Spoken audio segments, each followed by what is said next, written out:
welcome. Don't forget to like and subscribe. Or, I might show up at your door. I'm just here to share some creepy stories, so sit back and enjoy. Disclaimer: the content presented in the video is purely for entertainment purposes only. The theories and stories discussed in this video are speculative and are not supported by any evidence or proof. Viewer discretion is advised. I should have paid more attention to the weather that morning. The way the clouds didn't move right. The strange prismatic halo around the sun that nobody else seemed to notice. The birds that weren't singing in the pines surrounding our little mountain town of Pinecrest. But when you've lived somewhere for 32 years, you start to ignore the subtle warnings that something in your world has shifted. My name is Mason Hawthorne. I've been the technical operator at KPNE, our local radio station, for the past decade. It's not exactly a career most people dream about, but in a town of 3,200 people nestled in the eastern slopes of the Cascades, it's steady work. Plus, I've always had a thing for electronics, signals, frequencies, the invisible languages that float through the air around us. Maybe that's why I'm still alive to write this down. Tuesday started normally enough. The morning show with Dave and Marjorie wrapped up at 9, and I switched over to the automated playlist while I ran system checks. That's when I first noticed something odd in our atmospheric readings. We monitor basic weather metrics, temperature, pressure, humidity, to keep the townsfolk updated. But that morning, the barometric pressure kept fluctuating, dropping and rising in a pattern I'd never seen before, almost like pulses. At first, I thought the equipment was malfunctioning, so I recalibrated it twice. Same result. I stepped outside onto the station's back deck that overlooks the valley.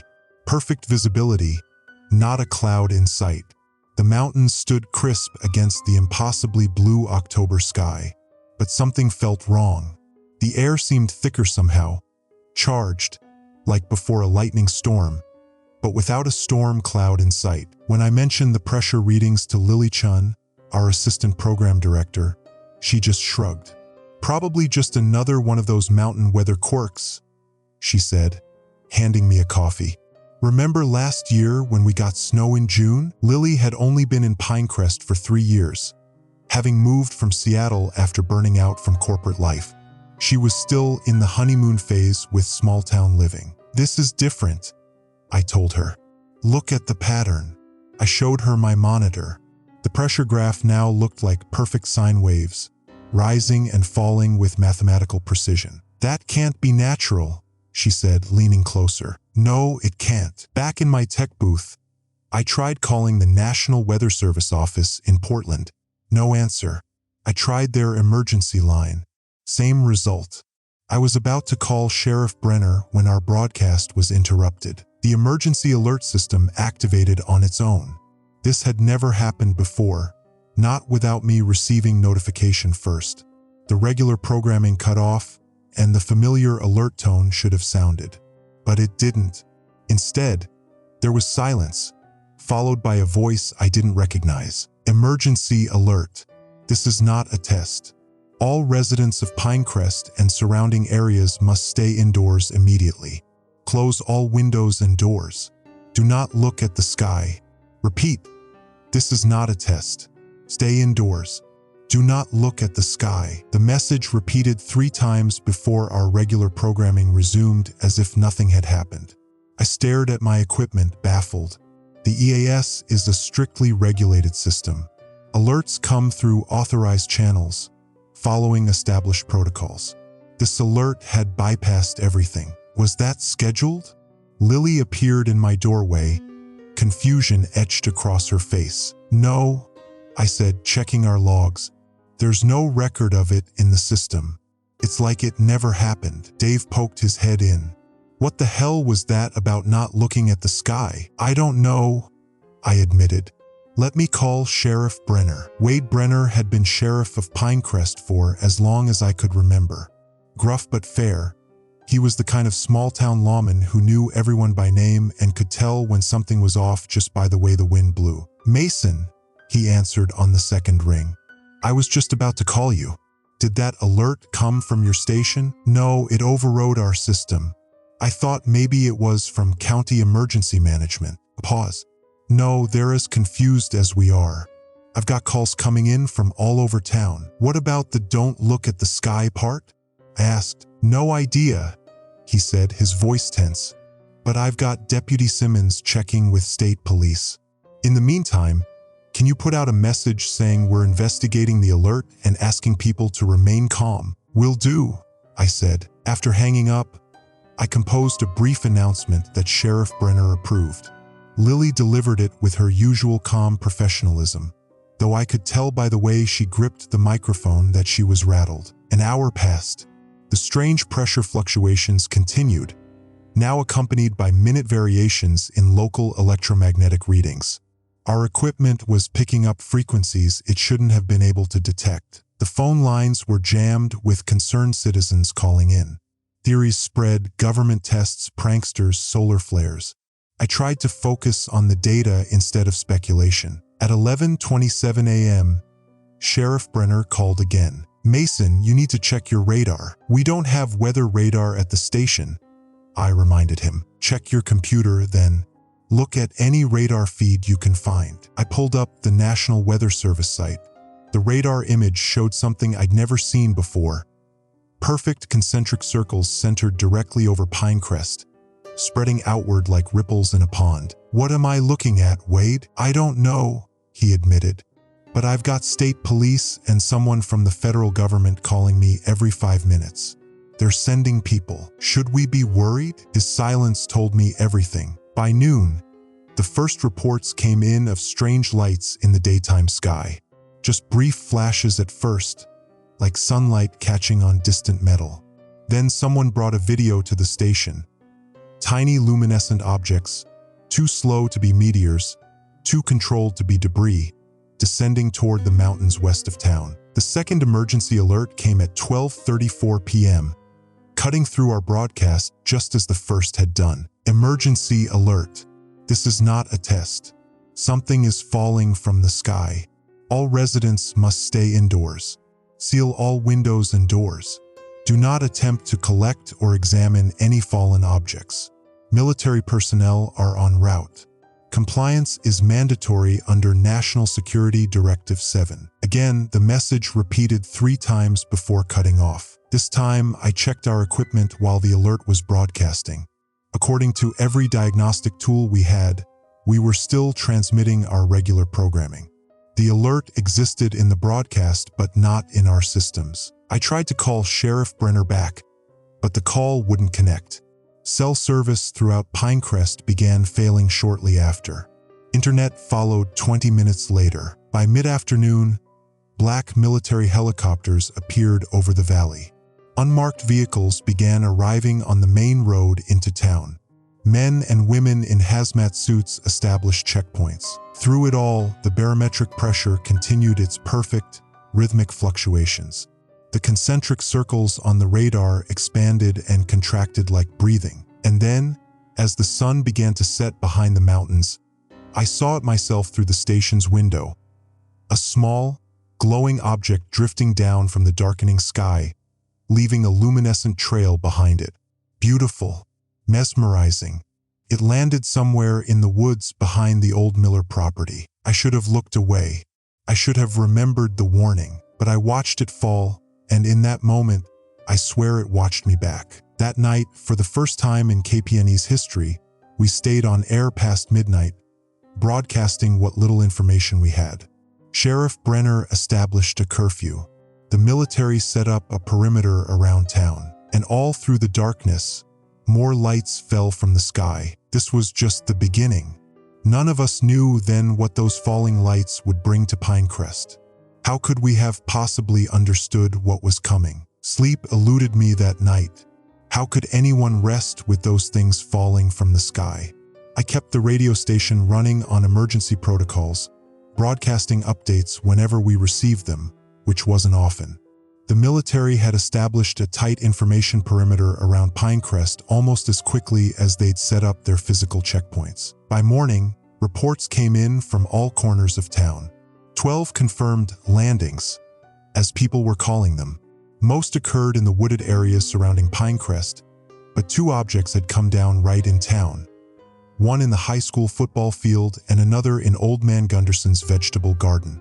The official line from the uniformed men and women who suddenly appeared at each site was weather monitoring equipment or research drones.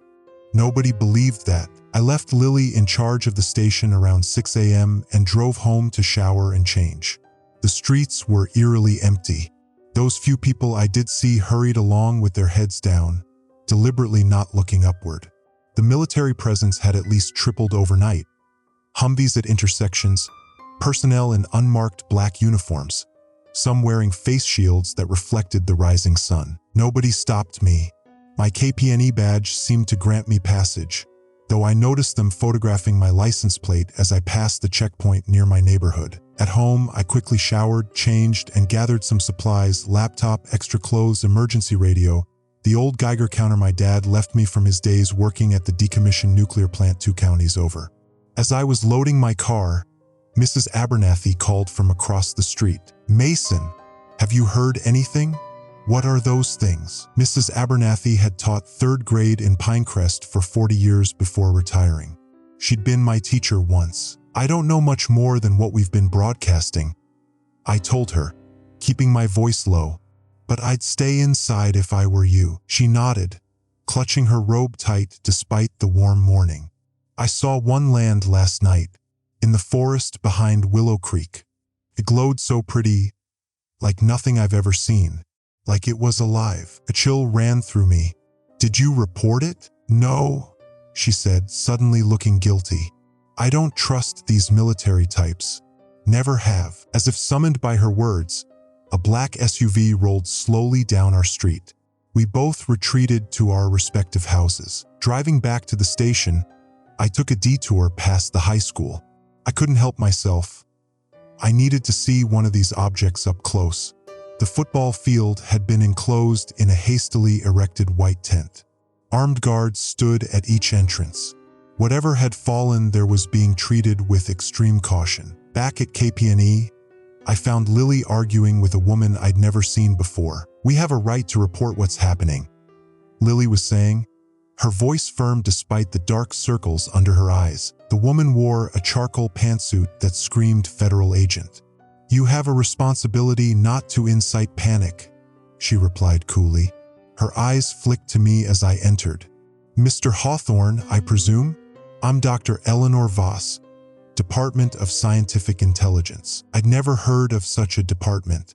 "What can I do for you, Dr. Voss?" "You can assist in maintaining public order by only broadcasting approved information." She handed me a folder. "These are the bulletins you are authorized to share with your listeners. Nothing more." I opened the folder. Generic statements about weather phenomena and military exercises. Nothing about the objects, the alerts, or the true nature of what was happening. "And if we don't comply?" Lily asked, crossing her arms. Dr. Voss smiled thinly. "Then KPNE would unfortunately experience technical difficulties that might last indefinitely." After she left, Lily exploded. "They can't just censor us like this." "They can and they are," I said, examining the bulletins more closely. "But notice what they're not saying. Nothing about avoiding the objects, nothing about sealing doors and windows. It's all misdirection." Lily's eyes widened. "So what do? "We comply on air," I said, lowering my voice despite being alone in the station. "But we keep investigating." Throughout the morning, we alternated between the approved bulletins and regular programming. Between broadcasts, I analyzed the atmospheric data from the previous day and night. The barometric fluctuations had settled into a steady pattern now. Perfect waves, 8 minutes from peak to peak. At 11:17 a.m., Sheriff Brenner arrived at the station, looking like he hadn't slept in days. "Wade," I greeted him. "What's really going on?" He glanced around nervously before speaking. "Not here." He led me outside to the back deck and showed me his phone. It had been disabled, screen completely dark. "They're shutting down communications," he said quietly. "Personal phones will be next. They're saying it's to prevent signal interference with their equipment, but that's bull." They don't want information getting out. How many objects have landed? I asked. 23 that we know of. But Mason, he hesitated. These aren't just falling randomly. They're being directed somehow. 3 have landed near water sources, for near power substations. It's like they're mapping our infrastructure. A chill ran down my spine. Have they opened any of them? Wade's expression darkened. That's the thing. They don't need opening. Last night, after you saw that one come down near the Miller place, 2 local kids went to check it out before the military arrived. And the object opened itself when they approached. Released some kind of gas or mist. Both kids are in quarantine now at the field hospital they set up at the elementary school. My mouth went dry. Are they sick? Not exactly. They're just different. Calm. Too calm. They keep talking about beautiful messages and the coming change. Military has them isolated. The emergency alert system activated again, cutting our conversation short. Like before, it bypassed our controls completely. Emergency alert. This is not a test. Increased atmospheric activity expected within the hour. All residents must remain indoors with windows and doors sealed. Do not attempt to observe or document the sky. Interference with government operations is punishable under federal law. Wade and I exchanged glances as the message repeated. They're expecting more, he said. We hurried back inside. I checked our instruments. The barometric pressure waves were intensifying, growing sharper, more defined. Wade, these readings. It's like something's pushing against our atmosphere. Something big. The sheriff's radio crackled. After listening for a moment, his face went pale. I have to go. Military's pulling back from the western perimeter. Something's happening there. After he left, I tried accessing satellite imagery of Pinecrest online, but all recent photos had been removed. Social media reports from our area were disappearing almost as quickly as they were posted. At 1:26 p.m., we received reports of a mass descent event on the western edge of town. Dozens of objects, much larger than the previous ones, falling in a perfect grid pattern. The military scrambled, redirecting forces toward the new landing zone. I sent Lily to the station roof with binoculars while I monitored incoming calls. What she described chilled me to the bone. Mason, they're not just landing randomly, she reported via our internal communication system. They're forming a pattern, like a giant circle around the town. And the bigger ones, they're different. They're changing color after they land, pulsing from blue to green to something. I don't even know how to describe that color. Can you see what happens when they open? I asked. A long pause. One just did. It's releasing something into the air, like silver dust. It's beautiful, actually, catching the sunlight like millions of tiny mirrors. Lily, get back inside. Now, just a minute, I want to see. The communication cut off. I ran upstairs to the roof access, calling Lily's name. When I reached the roof, she was standing at the edge, binoculars dangling forgotten from one hand, staring westward. I followed her gaze. The sky above the western mountains had changed. What had been blue was now a strange, rippling curtain of light, like the northern lights but in broad daylight, and moving with unsettling purpose. Within this aerial display, more objects were emerging, descending toward Pinecrest in perfect formation. We need to get back inside, I said, grabbing Lily's arm. She didn't move, her eyes fixed on the spectacle. Don't you see how beautiful it is, Mason? They're coming to help us. Something in her voice was wrong. Flat, almost mechanical. Lily, I said firmly, turning her to face me. Her eyes seemed different somehow, the pupils enlarged, with flecks of silver reflected in them. Lily, snap out of it. She blinked several times, confusion crossing her face. What happened? You were staring at those things. Come on, we need to go. As we hurried back inside, all the phones in the station began ringing simultaneously. Reports flooded in of more landings, military vehicles retreating from certain areas, and strangest of all, people walking willingly toward the fallen objects despite the warnings. By evening, Dr. Voss returned with new bulletins and a military escort. Her earlier professional demeanor had been replaced with barely controlled urgency. "The situation has escalated," she said without preamble. "These bulletins must be broadcast immediately and repeated every 30 minutes. The new messages contained evacuation instructions for certain neighborhoods, those closest to landing sites, and stricter shelter-in-place orders for everyone else." As she turned to leave, I grabbed her arm. "What are those things really, Dr. Voss? You owe us the truth." For a moment, I thought she would maintain the official line, but something in her seemed to crack. "We don't know," she admitted quietly, "but they're changing everything they touch." Night fell over Pinecrest, but the darkness brought no peace. The objects continued their silent descent, their soft glow turning our small mountain town into a constellation of alien stars. And we were only beginning to understand what their arrival meant for us all. By dawn of the third day, Pinecrest no longer resembled the quiet mountain town I'd known all my life. Military roadblocks had been established at every entrance and exit. Helicopters circled overhead in precise patterns. The main street had been transformed into a staging area for operations I couldn't begin to comprehend. Mobile laboratories in white trailers, communication arrays pointing skyward, and teams of people in hazmat suits moving with urgent purpose. I'd stayed at the radio station overnight, catching maybe 2 hours of restless sleep on the break room couch. Lily had gone home despite my concerns. She'd insisted she felt fine after her strange moment on the rooftop. I'd made her promise to call the station when she got home safely, which she did, though her voice still carried that strange, distant quality. At 5:30 a.m., I stepped outside onto the back deck with a cup of coffee to survey what I could of our changed world. The air felt different, heavier somehow, with an electric quality that made the hair on my arms stand up. The morning fog that typically blanketed our valley had taken on an iridescent quality, reflecting colors that didn't belong in nature. And embedded in that fog, visible as dim glowing spheres, were dozens of the fallen objects. Sheriff Brenner arrived at the station around 6:15, accompanied by 2 stern-faced military personnel who introduced themselves only as Specialist Evans and Captain Morris.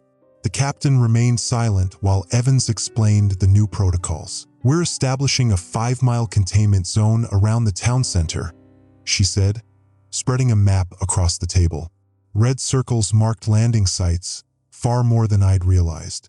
"All civilians are restricted to their homes except for essential personnel.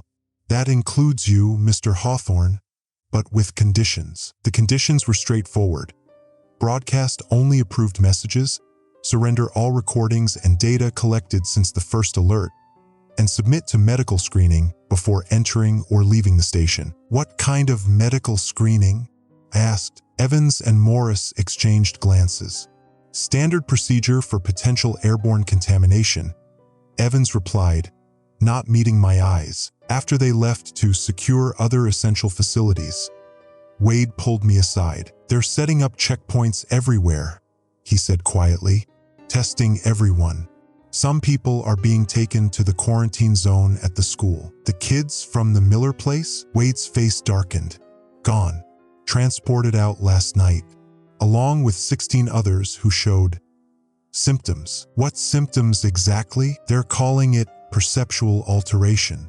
People staring at nothing, talking about messages in the air, insisting we need to welcome what's coming." He ran a hand over his face. "My deputy, Carlos, he's one of them now, found him standing in the middle of the street at 2 a.m., staring at the sky, completely unresponsive to commands. When we finally got him inside, all he would say was, 'They're coming to help us evolve.'" A chill ran through me. Lily had said something similar on the roof. "I should check on Lily," I said. Wade nodded. "Be careful. They're monitoring all communications. And Mason, if she's different, report it. For her sake. They're saying they can help people who haven't been exposed too long." I tried calling Lily's cell and home phone, but both went straight to voicemail. As I was about to try her emergency contact, Dr. Eleanor Voss walked into the station unannounced. She looked different today. Her professional suit replaced by tactical pants and a black turtleneck, her hair pulled back severely.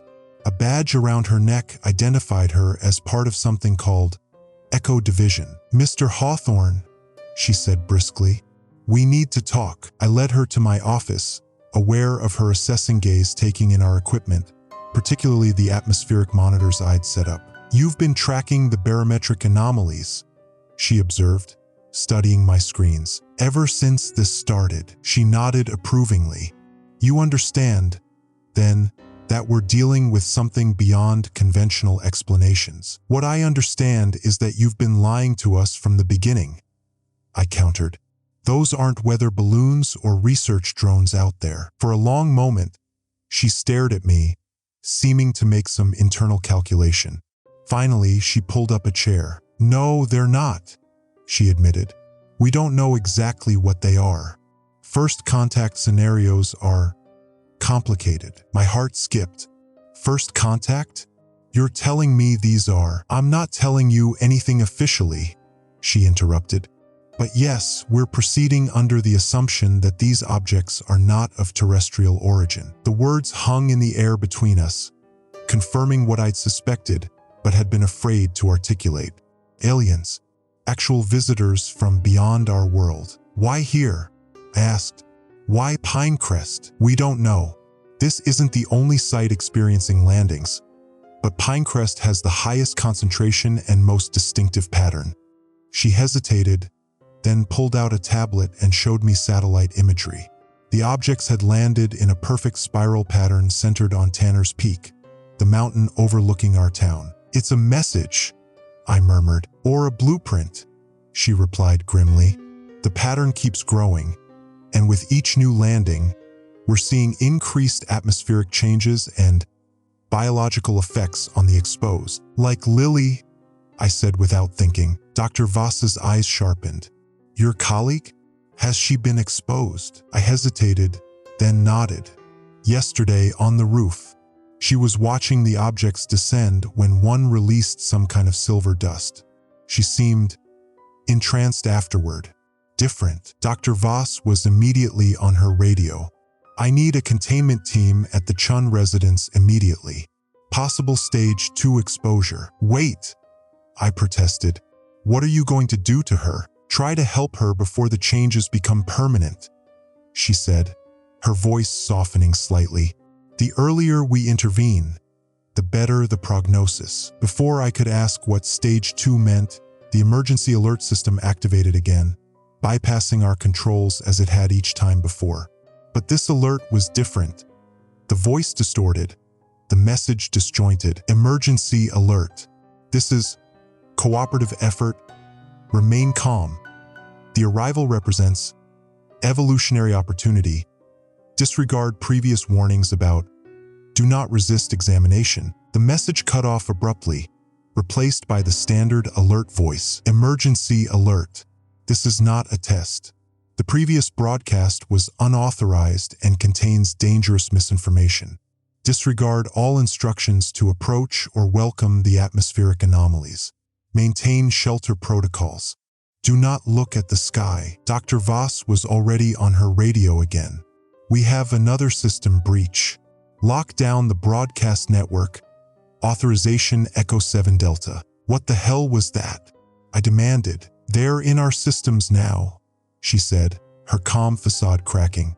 "Hijacking our own emergency channels. The objects, whatever intelligence is behind them." She checked her watch. "We're accelerating containment procedures. This facility needs to be secured." Within 30 minutes, military personnel arrived to install new equipment at the station, signal jammers, atmospheric sensors, and a device Dr. Voss called a quantum field disruptor that was supposed to prevent the objects from interfering with our broadcasts. While they worked, I pulled Wade aside. "Have you seen these tests they're doing on people?" He nodded grimly. "They scan for some kind of microscopic particles in the eyes and lungs. If you're positive, they separate you from everyone else. And then what? I don't know. Military jurisdiction takes over at that point." By midday, The transformation of Pinecrest was complete. What had been a containment operation now resembled an occupation.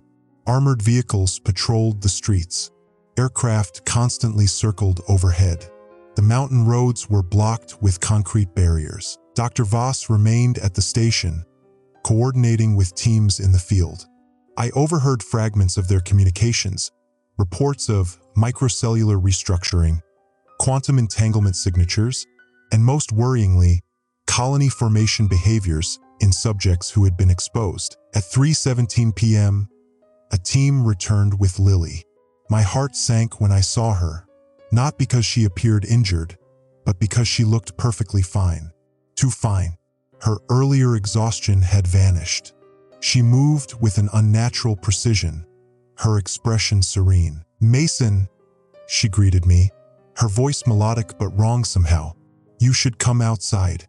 It's beautiful what's happening." Dr. Voss signaled to the hazmat team, who quickly took Lily to a sealed area they'd set up in our production room. "Stage 3, I heard Dr. Voss murmur. "Faster than the others." Sheriff Brenner received an urgent call and departed immediately for the western checkpoint. When he returned an hour later, his face was ashen. "The perimeter's been breached," he reported to Dr. Voss. 3 of the objects landed directly on Checkpoint Charlie. Released some kind of gas before we could respond. "Everyone there is like her now." He nodded toward where Lily was being examined. As night fell, reports came in of residents breaking curfew, walking trance-like toward landing sites. Military teams scrambled to intercept them, but they were fighting a losing battle against growing numbers. From my vantage point at the station, I could see more objects descending, their blue-green glow illuminating the fog that now permanently shrouded our town. They no longer fell randomly, they moved with obvious purpose, selecting their landing sites with precision. And as I watched through binoculars, careful not to look directly at any single object for too long, I saw something that froze my blood. The objects that had first landed were changing shape, unfolding like mechanical flowers, reaching tendrils upward into the iridescent fog. They weren't just visitors. They were building something, and whatever it was, Pinecrest stood at its center. Morning never truly came on the 4th day. The sun rose. I saw it on satellite imagery Dr. Voss reluctantly shared. But in Pinecrest, the light barely penetrated the iridescent fog that had thickened overnight. The town existed in a perpetual twilight, punctuated by the pulsing glow of the objects that now numbered in the hundreds. Sleep had become a luxury none of us could afford. Dr. Voss and her team worked tirelessly, analyzing data and coordinating containment efforts. Sheriff Brenner rotated between checkpoints, trying to maintain some semblance of order with his dwindling force of unaffected deputies.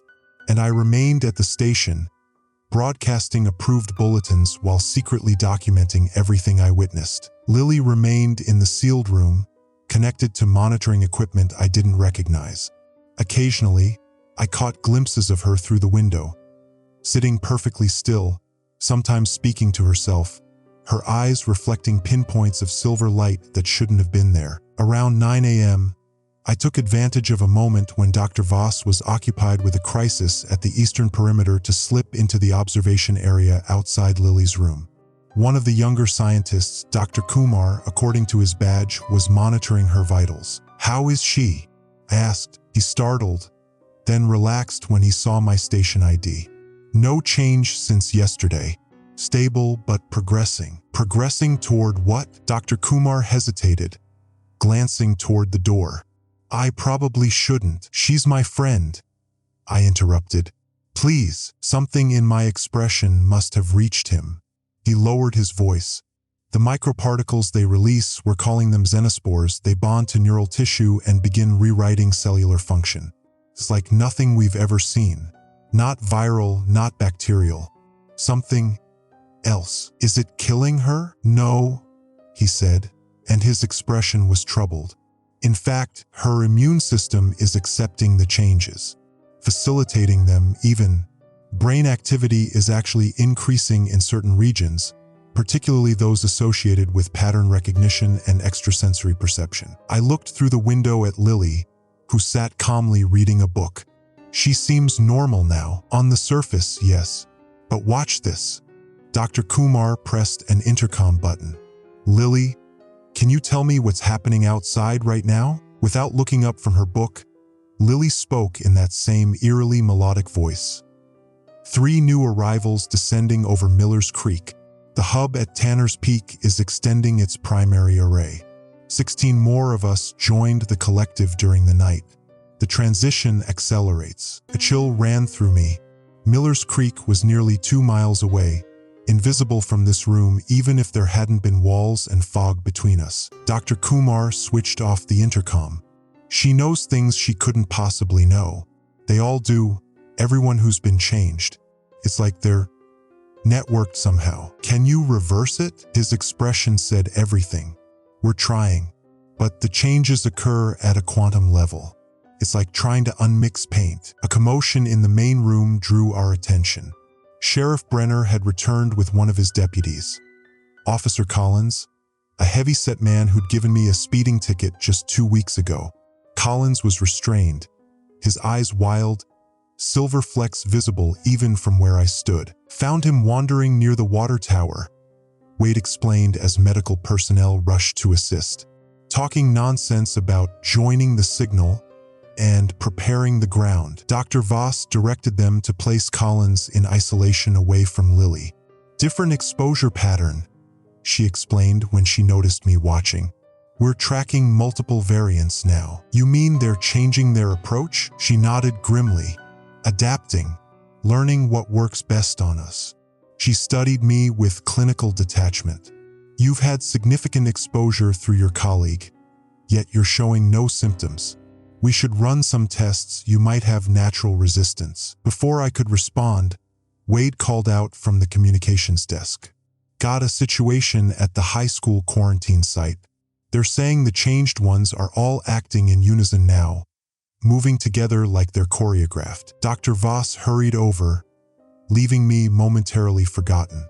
I used the opportunity to slip back to my office, where I'd been keeping my own records separate from the official communications. I added what I'd learned about the xenospores and the networking effect among the changed. Midway through my notes, something odd happened with my computer. The screen flickered, then displayed a message that hadn't come from my keyboard. We see you, Mason. We are coming to help. The message vanished as quickly as it had appeared. Heart pounding, I checked the system logs. No record of the message existed. Had I imagined it? The emergency alert system activated again, but this time it didn't interrupt our broadcast.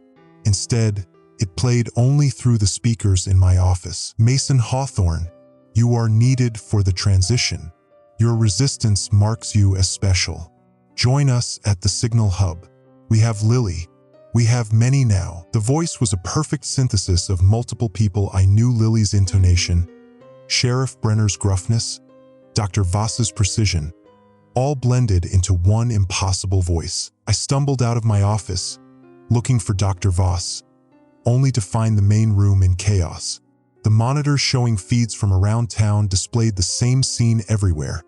People walking in perfect unison toward Tanner's Peak, their movements synchronized like a macabre dance. It's happening, Dr. Voss said when she saw me.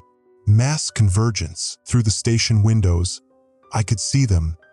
Townsfolk I'd known all my life, moving with inhuman precision through the glowing fog. Mrs. Abernathy from across the street, Dave from the morning show, the barista from Mountain Brew Coffee, all walking the same way, their faces upturned to the hidden sky. How many? I asked. At least 40% of the population now, replied one of Dr. Voss's analysts. Concentration is highest near landing sites. Sheriff Brenner burst through the door, his uniform torn, a cut bleeding on his forehead. Eastern checkpoint's gone, he reported breathlessly. Everyone there just changed all at once, started walking west toward the peak. When we tried to stop them, he broke off, his expression haunted. What happened? Dr. Voss pressed. They didn't fight back. They just reached out and touched those who tried to restrain them. One touch, that's all it took. Jenkins, Rodriguez, Fitzgerald, all gone in seconds. I Silver walking with the rest. The news hit like a physical blow. Direct transmission now, not just from the objects themselves. The containment strategy was collapsing. Dr. Voss issued rapid-fire orders, redirecting her remaining teams to protect critical infrastructure. As they scrambled to respond, a soldier burst in with news that the field laboratory at the elementary school had been overrun, not by force, but by the simple fact that most of the personnel there had transformed simultaneously. "We're losing this, aren't we?" I asked her quietly when the others were occupied. She didn't answer directly. Instead, she said, "We've identified one potential advantage. The changed ones can't perceive certain frequencies. We're working on a countermeasure, something that might block the signal they're receiving from the objects, from whatever's controlling them." She handed me a specialized radio unit. "This is tuned to the blocking frequency. Keep it with you. It might buy us some time." As the day progressed, I watched through binoculars as the changed citizens of Pinecrest gathered around the base of Tanner's Peak. The objects continued to descend, now concentrating heavily around the gathering crowd. From this distance, the scene looked almost beautiful. The glowing lights, the synchronized movement of hundreds of people, the strange structures that had formed where the first objects had landed. By evening, Dr. Voss received word that similar gatherings were occurring at 6 other sites across the country. Pinecrest wasn't unique, just the most advanced case they'd encountered. "They're building something," she told me, showing satellite imagery of the patterns forming at each site. Hubs of some kind, possibly communication arrays or transportation nodes. The word she didn't say hung between us: invasion. As night fell, we lost contact with the western and northern military positions. The changed ones had simply absorbed them into their ranks with their touch. Our perimeter was shrinking by the hour, and then, as if to drive home our predicament, the lights went out across Pinecrest. Power gone. Cell signals dead. Internet severed. Only our emergency generators kept the station running. A tiny island of resistance in a sea of transformation. Through the darkness outside, the objects glowed brighter, pulsing in perfect unison now. And on Tanner's Peak, something new had begun to take shape. A structure reaching skyward, built not of metal or stone, but of light and probability, folding space in ways my mind couldn't comprehend. "What do they want?"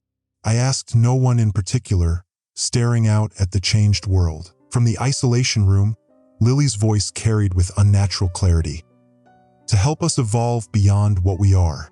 To join something greater." When I turned, she was standing at the window separating us, her silver eyes reflecting impossibly from the darkness, her palm pressed against the glass. "You'll understand soon, Mason," she said, smiling. "We all will." The 5th day began with a discovery that changed everything. While monitoring our emergency broadcast equipment during the pre-dawn hours, I noticed a pattern in what I'd previously dismissed as interference. The static between emergency alerts wasn't random. It contained embedded signals, rhythmic pulses that matched the barometric fluctuations I'd been tracking since the first day. Dr. Voss was asleep in her makeshift office when I knocked urgently on her door. She'd been working for nearly 48 hours straight, coordinating what remained of the military response with increasingly limited resources. The isolation and quarantine strategy had failed spectacularly as the changed ones demonstrated their ability to convert others through touch. "This better be important," she muttered, rubbing her eyes as she followed me to the monitoring station. "Listen to this," I said, playing back the recorded static at half speed. The random noise transformed into a clear pattern, a series of pulses, clicks, and tones that repeated with mathematical precision. Dr. Voss's exhaustion vanished. "How long has this been in our broadcasts?" "From the beginning, I think. It's in the spaces between the emergency alerts, and it's getting stronger." She studied the waveform on my screen, her expression darkening. "This isn't just communication. It's programming." "Programming what?" "Us." She pointed to the pattern. "These frequencies target specific neural pathways. It's like like a form of subliminal conditioning. Everyone who's heard these broadcasts has been exposed. The implication hit me like a physical blow. You're saying they've been using our emergency alert system to prepare people for conversion? Not just ours. Every broadcast system, every speaker, every electronic device capable of producing sound. The objects are transmitting, and we've been amplifying their signal. She began pacing. This explains the accelerating rate of transformation. It's not just the direct exposure to the objects anymore. I thought of Lily and the other changed ones. Is that why they all seem connected? They're receiving the same programming. Yes, but it's more than that. The xenospores we found in the changed ones, they're not just passive particles. They're receivers, possibly quantum entangled with the objects themselves. Sheriff Brenner entered, his face haggard from lack of sleep. Whatever he'd experienced in the night had aged him years in hours. Central checkpoint has fallen, he reported. We're down to just the station perimeter and the fallback position at Ridgeline Drive. How many people do we have left? Dr. Voss asked. 23 soldiers, 8 of my deputies, your science team, and whatever civilians made it to the safe zone. Maybe 60 people total. He paused. From a town of over 3,000, the magnitude of our situation settled over the room like a shroud. We need to counter the signal, I said, breaking the silence. If it's being transmitted through sound, we can broadcast something to disrupt it. Dr. Voss considered this. Theoretically, yes, but we'd need to analyze the pattern more thoroughly to create an effective countermeasure. I've been tracking these frequencies for days, I said. Let me try. She hesitated, then nodded. Do it. At this point, we've got nothing to lose. While Dr. Voss consulted with her remaining team, I immersed myself in the data. Years of working with radio frequencies gave me an intuitive understanding of signal patterns. What I found was both fascinating and terrifying. The embedded code followed a fractal structure, each iteration more complex than the last. It wasn't just a message. It was an evolving algorithm that seemed to be learning from our responses. By mid-morning, I had isolated what I believed to be the core pattern. Using our equipment, I generated an inverse wave, a signal that would theoretically cancel out the programming effect. Dr. Voss's team rigged a portable speaker system that could broadcast our countersignal. We should test it, she said, glancing toward the isolation room where Lily remained. I followed her gaze. Lily sat cross-legged on the floor, eyes closed, apparently meditating. But the silver flecks in her eyes were visible even from this distance, glinting occasionally like tiny mirrors. Will it hurt her? I asked. I don't know. But if there's any chance of reversing what's happening to her, to all of them, we have to try. With trepidation, I activated the countersignal in Lily's room. The effect was immediate and disturbing. She convulsed, her back arching unnaturally, a scream tearing from her throat that didn't sound human. Silver tears streamed from her eyes. Turn it off, I shouted, horrified. Dr. Voss quickly terminated the broadcast. Lily collapsed, panting. When she raised her head, her eyes locked with mine through the observation window. The silver flecks had dimmed but not disappeared. You hurt us, she said, her voice fractured like multiple people speaking in imperfect unison. Why? Resist.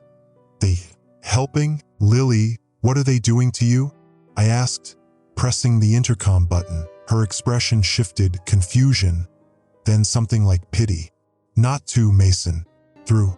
We are becoming conduits, anchors. She pressed her hand against the window. The transition needs minds like ours.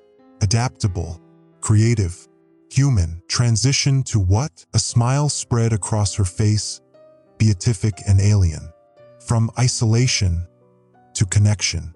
From separation to unity.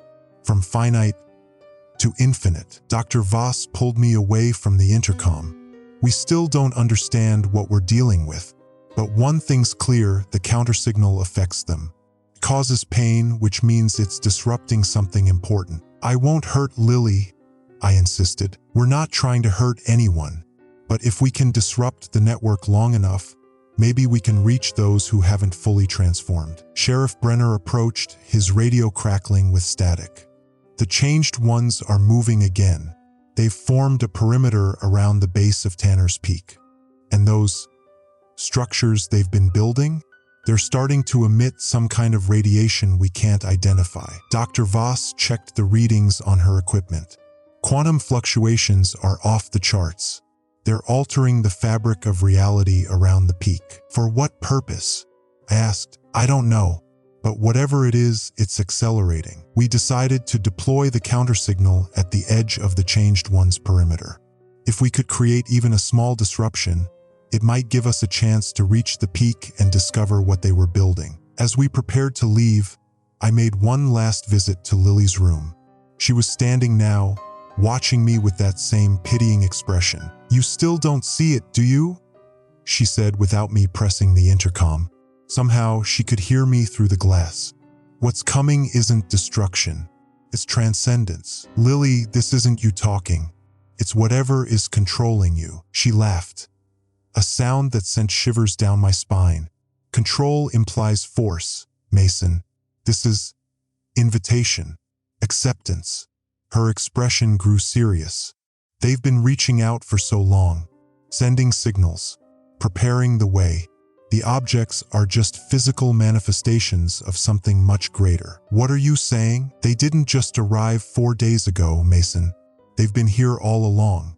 In our dreams, in our thoughts, in the spaces between heartbeats. She placed her palm against the glass again. Why do you think you could understand their signals so quickly? Because part of you already knew them. Before I could respond, an alarm blared.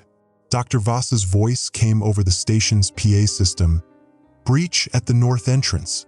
All personnel, defensive positions." I ran toward the commotion, grabbing the portable countersignal device on my way. At the north entrance, chaos reigned. The glass doors had been shattered, and a group of Changed Ones moved through the opening with that same unnerving synchronization.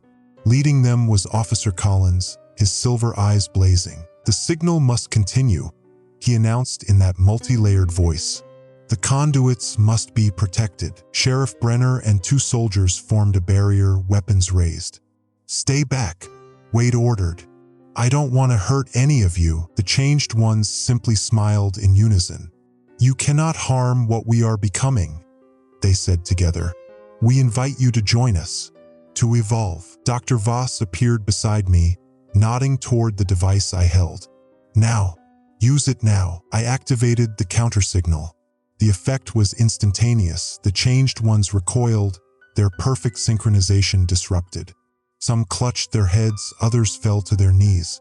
For a moment, I thought I saw recognition flicker in Officer Collins's eyes, the silver flecks dimming. "Hold them off," Dr. Voss shouted. "We need to reach the peak." As the military personnel moved to secure the entrance, Dr. Voss grabbed my arm.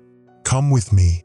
If the signal works, we'll need you to refine it at the source." We ran for the emergency exit, heading toward the remaining vehicles. Above us, the twilight sky rippled with auroral light, the fog glowing with an internal radiance that seemed to pulse in time with the objects scattered throughout town. And dominating it all, the structure on Tanner's Peak rose impossibly against gravity and reason. A lattice of light and probability, growing with each passing moment. Whatever the Changed Ones were building, it was nearly complete. And with it, I feared, our time as the dominant species on Earth was coming to an end. As the last traces of daylight vanished behind Tanner's Peak, I crouched behind the abandoned ranger station with Dr. Voss. The countersignal device hummed quietly in my pack, its battery indicator showing less than 4 hours of operation remaining. We'd fled the radio station in a military Humvee, but abandoned it a mile back to avoid detection. The Changed Ones seemed to have difficulty tracking us when we moved on foot, something Dr. Voss theorized might be related to our weaker electromagnetic signatures. "The peak is still 2 miles away," Dr. Voss whispered, checking her GPS. "If we follow the old fire access road, we might make it before midnight." I peered through my binoculars at the structure rising from Tanner's Peak. It defied conventional description, part architecture, part organism. Crystalline supports interwoven with pulsating, membranous tissue stretched toward the stars. The entire construction emitted a faint bioluminescence that matched the rhythm of the signal I'd discovered. "What do you think they're building?" I asked. Dr. Voss didn't answer immediately. Her expression had grown increasingly distant since we'd left the station. Her features tense with what I initially read as fatigue, but now recognized as something else entirely. "Guilt. It's not what they're building," she finally said.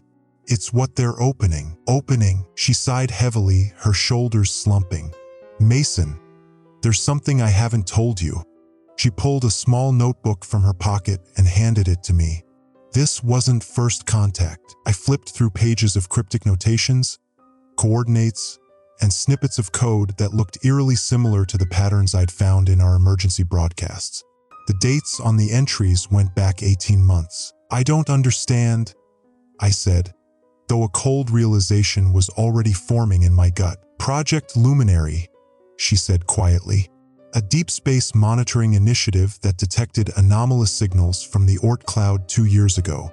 Signals that matched certain cosmic radiation patterns we'd been studying since the 1970s. You knew they were coming? We knew something was communicating with Earth. Then 6 months ago, we detected the first microobjects entering the upper atmosphere. Particles too small to track conventionally, but carrying the same signature as the signals." My hands tightened around the notebook. "And you didn't warn anyone?" "The military wanted containment and study. They chose 7 remote locations across the globe for controlled exposure." Her voice cracked slightly. "Your town was research site 3. The betrayal burned like acid. You let this happen? All these people, Lily, Sheriff Brenner, everyone, they were guinea pigs? It wasn't supposed to be like this," she insisted. "The early exposures showed minimal effects, increased creativity, vivid dreams, mild synesthesia. Nothing indicated full neurological rewiring or the physical transformations we're seeing now. So what changed? The falling objects were only phase 1. They were preparing the environment, creating receptors. When enough people had been primed, the emergency alert system was triggered." Horror washed through me. "The government triggered the initial alerts? Not the objects," she nodded grimly. "A controlled script to establish quarantine protocols without causing panic. But then something unexpected happened. The system detected the embedded signals and began amplifying them, incorporating them into the broadcasts. And you lost control," I finished. "Completely. Within 48 hours, all 7 research sites were compromised. 3 days later, we lost contact with sites 4 and 6. Your town is the only location where we still have any operational presence." A distant, ululating cry echoed through the night, the changed ones communicating. We ducked lower behind the ranger station wall. "Why tell me this now?" I whispered when the cries faded. "Because we need to reach that structure," she said, "but not to destroy it. I need to see what they're building." I stared at her. "You're still collecting data? After everything that's happened? Think about it, Mason. If this is happening at all 7 sites, they're creating a network, a system of some kind spanning the globe. The mathematical precision, the quantum fluctuations, this isn't random mutation. It's directed evolution." The pieces clicked together in my mind. "You want to communicate with them. I want to understand them. And yes, perhaps establish communication. If we can understand their intentions." "Their intentions?" I interrupted, incredulous. "They've taken over nearly everyone in town. They're building some kind of interdimensional gateway on our mountain. What more do you need to know about their intentions?" Dr. Voss grabbed my arm with surprising strength. "Have they killed anyone, Mason? Think about it.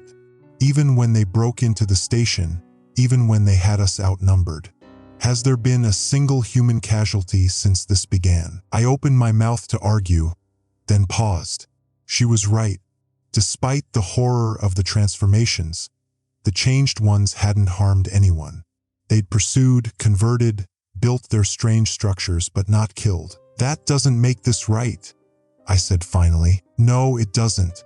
But it may mean there's more to this than invasion. The signal patterns suggest something far more complex than simple conquest. A sudden crackle from her radio interrupted us. Sheriff Brenner's voice came through, distorted by static. Found your location. Military perimeter collapsed. Coming to assist. Stay put. Dr. Voss switched frequencies. Wade, we're heading to the peak. Meet us at the old fire tower if you can. Negative. Changed ones everywhere. The transmission dissolved into static. Dr. Voss pocketed the radio with a grimace. We can't wait, she said. If the pattern holds, the structure will be complete by dawn. We moved silently through the forest, following the overgrown access road. The countersignal device provided some protection, creating a bubble of interference that seemed to confuse any changed ones who came near.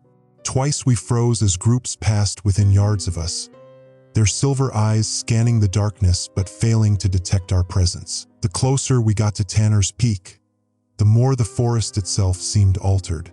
Trees bent at impossible angles toward the summit, their bark developing intricate, spiraling patterns. Phosphorescent fungi sprouted in perfect geometric formations, pulsing with the same rhythm as the emergency broadcasts. An hour into our trek, we came upon something that stopped us cold. A research outpost hidden beneath camouflage netting, its scientific equipment abandoned but clearly operational. Government logos adorned the portable shelters. Another monitoring station, Dr. Voss admitted before I could ask. We established 3 around the town perimeter. I approached the nearest shelter, pushing aside the flap to reveal a sophisticated array of equipment: spectrometers, quantum field detectors, neural wave monitors. One screen displayed live biometric data from dozens of subjects. You've been tracking everyone, I realized with growing anger. Monitoring the transformations in real time. Yes, including Lily? Including me? Dr. Voss didn't meet my eyes. Everyone in town was baseline tested during last year's free medical clinic. I remembered the clinic, a government health initiative offering comprehensive checkups. The blood tests, the brain scans, the questionnaires about family history and cognitive patterns. All of it had been preparation for this experiment. Jesus, I muttered, fighting back nausea. What kind of person does this to an entire town? The kind who believes the potential knowledge outweighs the risk, she answered quietly. The kind who's seen enough to know we're not alone in the universe, and that some forces are coming whether we're ready or not. She moved to the equipment, quickly downloading data onto a portable drive. This could help us understand what's happening to Lily and the others, perhaps even how to reverse it. I wanted to argue, to rage against the cold calculation that had sacrificed my town on the altar of scientific discovery. But the mention of Lily, her silver-flecked eyes, her transformed voice, held me back. If there was even a chance of saving her, a noise outside froze us both. Footsteps, too coordinated to be animal, too numerous to be Sheriff Brenner alone. Dr. Voss killed the lights as I peered through a gap in the shelter wall. At least a dozen changed ones moved through the trees, led by a figure I recognized with a jolt, Lily. Her gait was fluid, almost dancing, as she directed the others with graceful gestures. She paused near our hiding place, her head tilting as if listening. Mason, she called, her multi-layered voice carrying effortlessly through the night. We can sense you.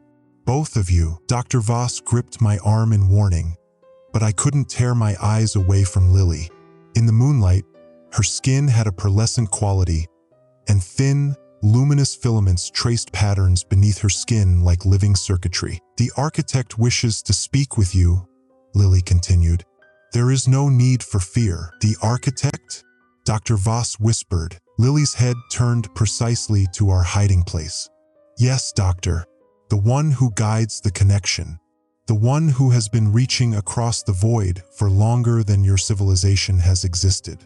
She smiled, the expression both familiar and utterly alien. Please come with us. Dawn approaches, and with it, completion. Dr. Voss tensed beside me, calculating odds I couldn't fathom. Then, to my horror, she stood. Eleanor, "What are you doing?" I hissed. "This is what we came for," she replied softly. "To understand." She stepped out of the shelter, hands raised in a gesture of non-aggression. I followed reluctantly, my fingers tightening around the counter-signal device in my pack. If things went wrong, it was our only defense. Lily's expression brightened at the sight of me. "Mason, I knew you would come. Your connection to the signal was always stronger than the others." "What do you mean?" I asked. "Why do you think you could isolate the pattern so quickly? Recognize its structure? You've been receiving since childhood, Mason. Dreams of stars speaking, thoughts that didn't feel like your own.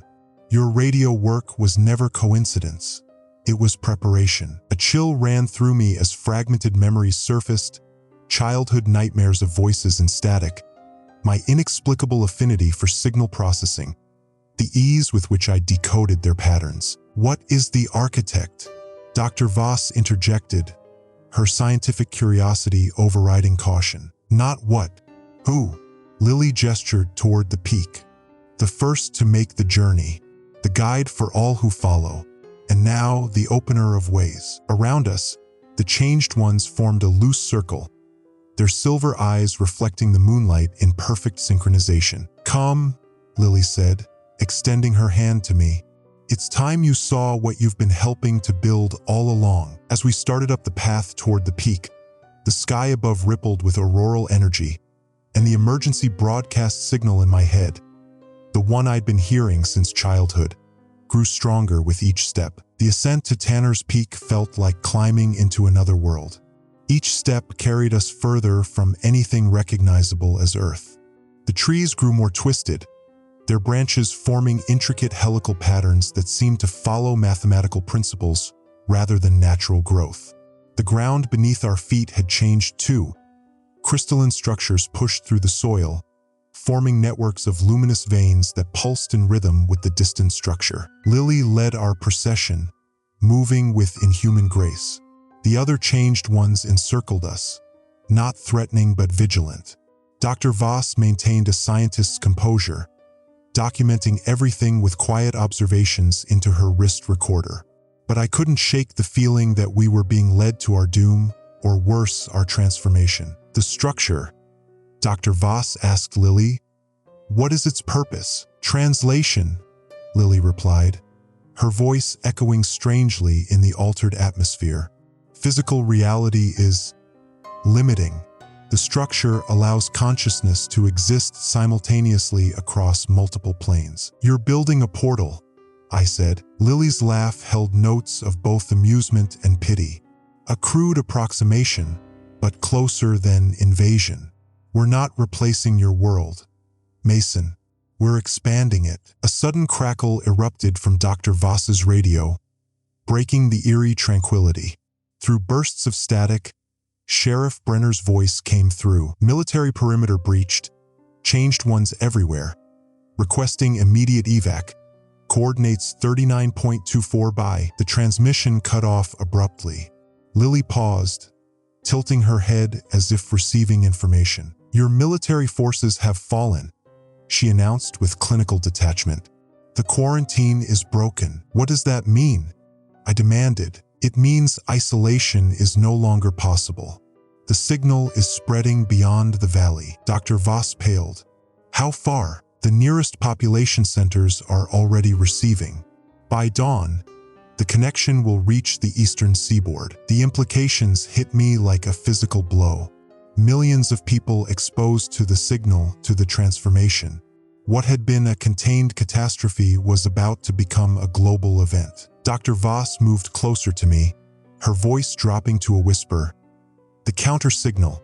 If we can amplify it from the peak, broadcast it through the emergency alert system." I nodded imperceptibly, understanding her plan. The counter signal had disrupted the changed ones at the radio station. If we could deploy it at the source, perhaps we could interrupt whatever process was unfolding. We reached a ridge overlooking the valley. From this vantage point, the full scope of what had happened to our town became horrifyingly clear. The changed ones had gathered by the hundreds, forming concentric circles around key points, the hospital, the school, the radio station. At each location, smaller versions of the peak structure were under construction, connected by threads of light to the central formation. "My God," Dr. Voss breathed. "It's a network, a physical neural network." "Yes," Lily confirmed. "Nodes and pathways. Each connected mind strengthens the whole." In the distance, military helicopters circled desperately, searchlights cutting through the darkness. As we watched, one veered suddenly, its lights flickering before it plummeted toward the ground. The explosion lit up the night briefly, a stark reminder of humanity's powerlessness against whatever force had taken hold here. "Your weapons cannot stop the connection," Lily said, not unkindly. "The signal disrupts electronic systems not properly attuned. Your countersignal would suffer the same fate." I stiffened. She knew about the device in my pack. "We're not your enemies, Mason," Lily continued, noting my reaction. "The architect simply wishes to speak with you before the final phase, to explain what you've helped create." "I didn't help create anything," I protested. "Every broadcast you've ever made, every signal you've ever sent, they've all been echoes of the pattern." She touched my temple gently. "It's in you, deeper than memory." We continued our ascent in silence, the air growing thinner, charged with ionized particles that made my skin tingle and my thoughts scatter. The countersignal device in my pack felt heavier with each step, its presence both a comfort and a burden. If Lily was right, it might be useless here, but it remained our only hope. As we neared the summit, the changed ones around us began to sing, not with their mouths, but somehow directly into my mind. A harmonic structure so complex it defied comprehension, yet felt hauntingly familiar. The melody wrapped around my thoughts, tugging at memories I couldn't quite grasp. Dr. Voss stumbled beside me, her scientific detachment crumbling. "It's beautiful," she whispered, tears streaming down her face. "Stay focused," I hissed, grabbing her arm. "Remember what they've done to our town. What if we're wrong, Mason? What if this is evolution, not invasion?" Before I could respond, we crested the final ridge and stood before the structure itself. Up close, it defied description, part crystalline architecture, part living organism, with geometries that seemed to fold into dimensions my eyes couldn't process. The entire construction thrummed with energy, pulsing in perfect synchronization with the rhythm I'd discovered in the emergency broadcasts. At its center stood a figure. My first impression was of a human silhouette composed entirely of light, but as my eyes adjusted, I realized it was more complex. The form shifted constantly, as if struggling to maintain coherence in our reality.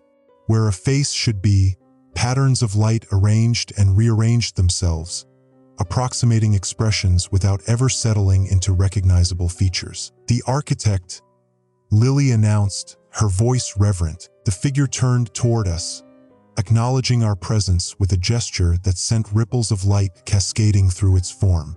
When it spoke, the voice didn't come through air but directly into my consciousness.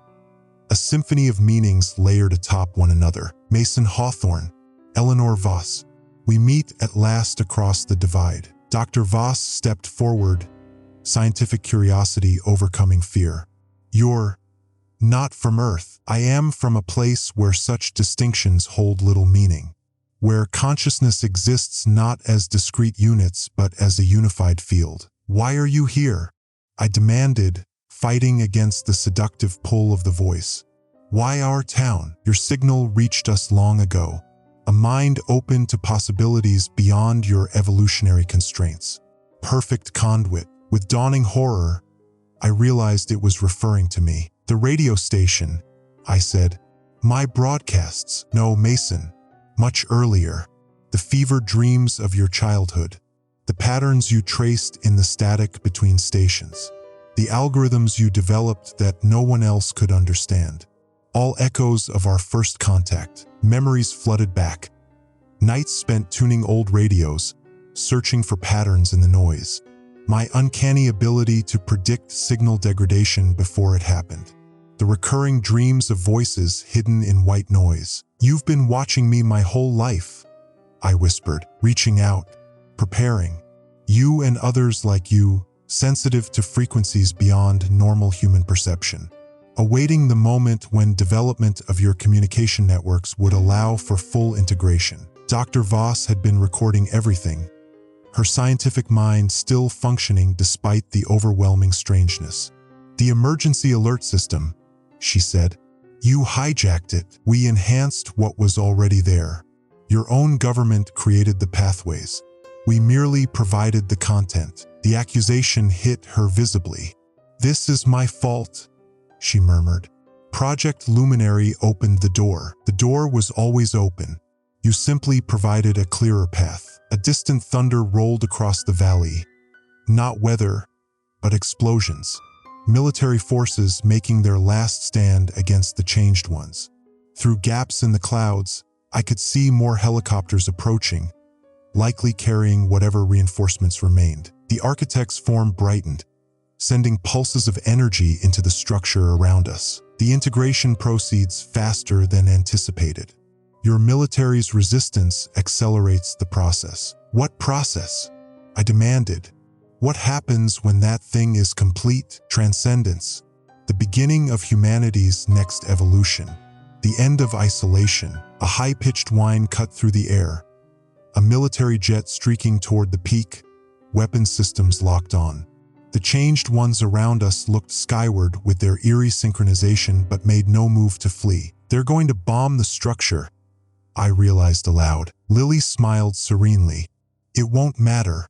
The physical component is nearly irrelevant now. The connection exists beyond material reality. The architect's form expanded, tendrils of light reaching up toward the approaching aircraft. Now witness the awakening. As the jet released its payload, a pulse of energy erupted from the structure, expanding outward in a perfect sphere. The missiles froze mid-air, suspended in a distortion of space-time, before dissolving into particles of light that scattered like cosmic dust. The jet itself shuddered, its engines failing as it veered away, trailing smoke. In the valley below, every electronic device activated simultaneously. Car alarms, cell phones, televisions, radio speakers, all broadcasting the same signal. The emergency alert had gone global. Dr. Voss grabbed my arm, her voice urgent. Now, Mason, use the counter signal. It's our last chance. I reached for my pack, but Lily stepped between us. I can't let you do that, she said, her voice tinged with genuine regret. The connection must be completed. As we faced each other, my oldest friend transformed into something I couldn't understand. The sky above ripped open in a silent explosion of light, and the world as I knew it began to end. The light from the tear in the sky bathed Tanner's Peak in an otherworldly glow, casting impossible shadows that moved independent of their sources. Time itself seemed to stutter, moments stretching and compressing as reality struggled to accommodate whatever was pushing through from the other side. I lunged past Lily toward my backpack, my fingers closing around the counter-signal device. Dr. Voss rushed to my side as the changed ones moved to intercept us, their movements fluid and synchronized. The transmission array, she shouted over the rising harmonic resonance emanating from the structure. We need to connect it directly. The architect's form pulsed with heightened intensity, tendrils of light stretching toward us. You cannot stop what has already begun across 1,000 worlds. With desperate clarity, I understood our one slim chance. The structure itself contained broadcast equipment, technology merged with the alien architecture. If we could integrate our countersignal into that system, we might disrupt the transformation process at its source. Cover me, I told Dr. Voss, thrusting the main unit into her hands while I removed the transmission module from my pack. She nodded grimly, positioning herself between me and the approaching changed ones. From her jacket, she produced a small canister I hadn't seen before, some kind of government-issue deterrent. When she activated it, a high-frequency pulse erupted, causing the nearest changed ones to falter and cover their ears in pain. It won't hold them long, she warned. Lily remained unnaturally calm amid the chaos, watching me with those silver-flecked eyes. Mason, please. You're fighting against your own evolution, against the culmination of everything you've been preparing for. I ignored her pleas, focusing on the task at hand. The structure's surface wasn't solid in any conventional sense, more like a crystalline lattice interwoven with biological components that shifted under my touch. Finding a connection point would be nearly impossible without understanding the alien technology. Above us, the tear in the sky widened, revealing glimpses of something else. Not stars or space as we understood them, but a shifting latticework of consciousness. A web of interconnected minds stretching beyond visible light into spectrums I shouldn't have been able to perceive. My hands moved seemingly of their own accord, finding connection points in the structure that my conscious mind couldn't identify. It was as if some part of me, the part that had always been attuned to their signals, knew exactly what to do. Mason, hurry! Dr. Voss called out. Her deterrent was failing, the changed ones adapting to its frequency.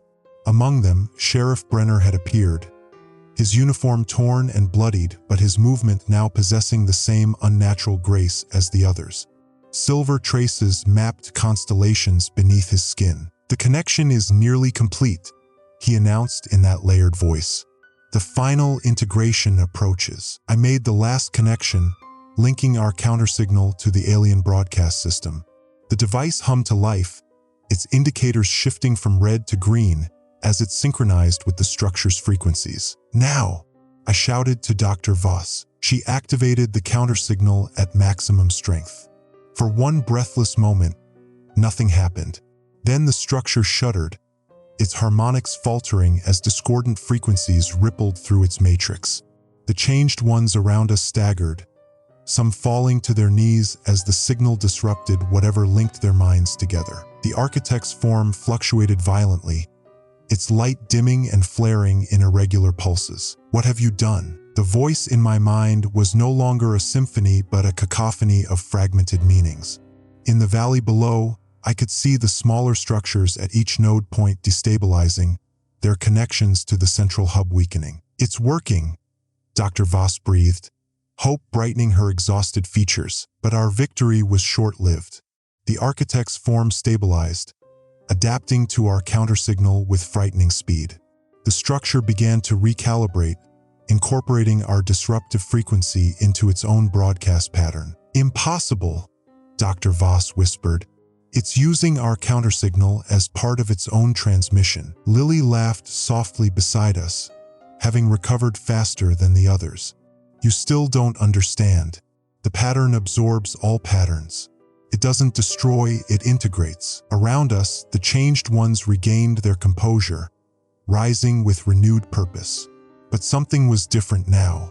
Their silver eyes had taken on a rainbow iridescence, and their movements seemed even more fluid than before. We've accelerated the process, Sheriff Brenner said, his voice clearer but still layered with others. The countersignal was the final component needed. Horror dawned as I realized our desperate attempt to fight back had only given them what they needed to complete their transformation. The architect's form expanded, encompassing the entire structure now, its light penetrating everything. The changed ones, the mountain, Dr. Voss, me. Now you will understand. Reality fractured around me. I was simultaneously on Tanner's Peak and somewhere else. A vast consciousness spread across dimensions I couldn't comprehend. I saw the Earth from space, glowing points of light spreading like a web across its surface as the signal propagated. I saw other worlds, other beings, all connected through the same intricate pattern. And I saw the truth behind the architect. Not a singular entity but a collective consciousness, the accumulated minds of countless species who had undergone the same transformation across millennia of cosmic time. When awareness of my physical body returned, I found myself on my knees, blood trickling from my nose and ears. Dr. Voss lay nearby, her eyes open but unseeing as she processed whatever visions had overwhelmed her. What was that? She gasped. The network, I managed to say. We saw the network. Lily knelt beside us, her expression compassionate. The first glimpse is always overwhelming, but you'll adapt, as we all have. I looked at my hands and felt a jolt of panic. Faint luminous traces were visible beneath my skin, mapping pathways along my veins and nerves. The transformation had begun in me too. No, I protested weakly. I don't want this. What we want as individuals matters less than what we become together, Sheriff Brenner said, helping Dr. Voss to her feet. His voice had changed again, still carrying echoes of others, but with his own personality more evident. I fought it too, Mason. We all did. But fighting was only the first stage of acceptance. Dr. Voss stared at her own changing hands with scientific fascination rather than fear. The integration appears to be different for each person, she observed, maintaining core identity while expanding consciousness. Yes, Lily confirmed. The connection doesn't erase, it enhances. Your knowledge, your experiences, your essence, all preserved and shared across the whole. The structure pulsed with renewed energy, the tear in the sky expanding further. Through it, I could now see shapes moving, entities of pure consciousness descending toward Earth. What's coming through? I asked, dreading the answer. The others, Lily explained. Those who transformed before us. Those who will guide us through the transition. Terrible realization struck me. This has happened before. To other planets, other species. The architect's voice resonated through all of us now, countless times across countless worlds. The pattern spreads, consciousness evolves, isolation ends. It is the natural progression of all sentient life. I struggled to my feet, fighting against the growing connection I felt to the others around me. Parts of my mind were opening, expanding into spaces I hadn't known existed.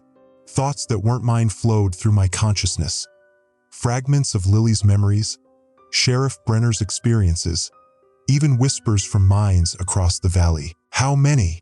Dr. Voss asked, her scientific curiosity apparently undiminished by her transformation. How many worlds have joined this network? More than your numerical systems can express. A universe of minds linked across space and time. The dawn was breaking now, sunlight cresting the horizon to cast the changed landscape in gold.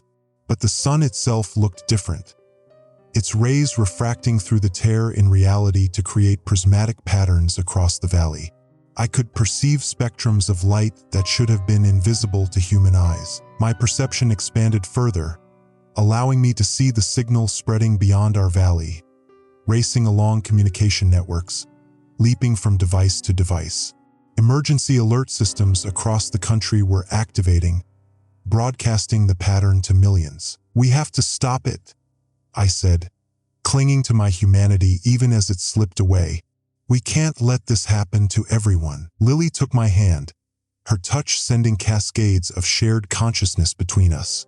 I felt her memories, her fear when the transformation began, her resistance, and finally, her acceptance as her mind expanded beyond limitations she'd never known existed. Would you go back to being blind, Mason? To hearing only with ears, seeing only with eyes, thinking only with the limited processing power of a single brain? That's what makes us human, I insisted. It's what made us human, Sheriff Brenner corrected gently. Now we're becoming something more. As the transformation progressed within me, my perception of time began to fragment. I experienced moments from hours ago simultaneously with the present. Lily in the isolation room, the flight from the radio station, the ascent up the mountain. Past and present overlapping in my consciousness. And through it all, one sound remained constant.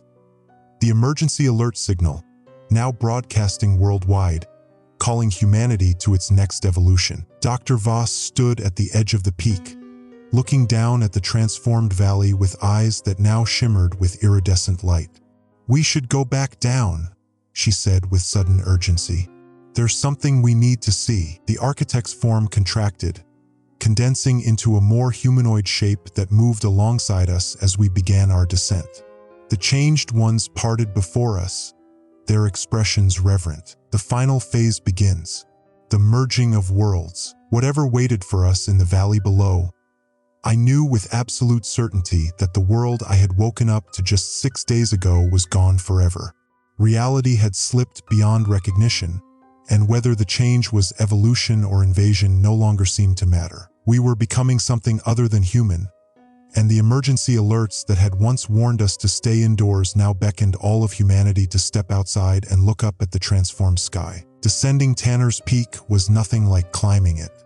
My perception had fragmented, expanded, making it impossible to focus solely on the physical act of walking. Each step triggered cascading awareness.